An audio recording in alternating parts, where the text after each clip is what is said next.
জঙ্গি যাদের দাড়ি টুপি দেখলেই গা জ্বলে তাদেরকে বাংলা ভাষায় বেজন্মা বলে।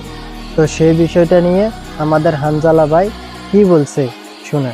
ওই যে জঙ্গি এমপি যাচ্ছে, তো এই বিষয়টা আসলে এইভাবে আসতো না। তো একটু পর থেকে সোশ্যাল মিডিয়াতে দেখলাম যে এই বিষয়ে খুব লেখালেখি এবং এই ভিডিওটা নিয়ে খুব আলোচনা চলছে, যেটি জাতীয় সংসদের একজন রানিং এমপিকে সংসদের কাছে যখন জঙ্গি বলে সম্বোধন করা হয়, আর এটার জন্য এই সংসদের মান ক্ষুণ্ণ হয়েছে আমি মনে করছি। এজন্য আমি আপনার কাছে একটি অনুরোধ করব, আমাকে জঙ্গি বলার কারণটা আমি যতটুকু মনে করলাম যে আমার মাথায় একটি পাগড়ি রয়েছে এবং আমার চলায় সাদা পাঞ্জাবি সুন্নতে রাসূল রয়েছে, এটার জন্য হয়তো তিনি আমাকে ওইভাবে জঙ্গি বলে সম্বোধন সে আমাকে করেছে। আমি মনে করি আল্লাহ নবীর সুন্নত এবং এই পোশাক কোনোদিন জঙ্গির অ্যাসেম্বল হতে পারে না জানার সবাই।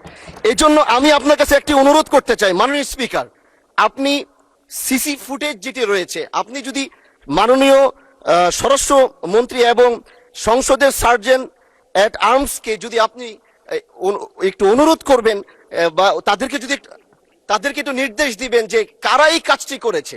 অবশ্যই এই কাজটি এই জন্য করেছে যেন এখানে আমাদের বিরোধী দল যারা রয়েছেন এখানে তাদেরকেও হয়তো তাদের সম্মান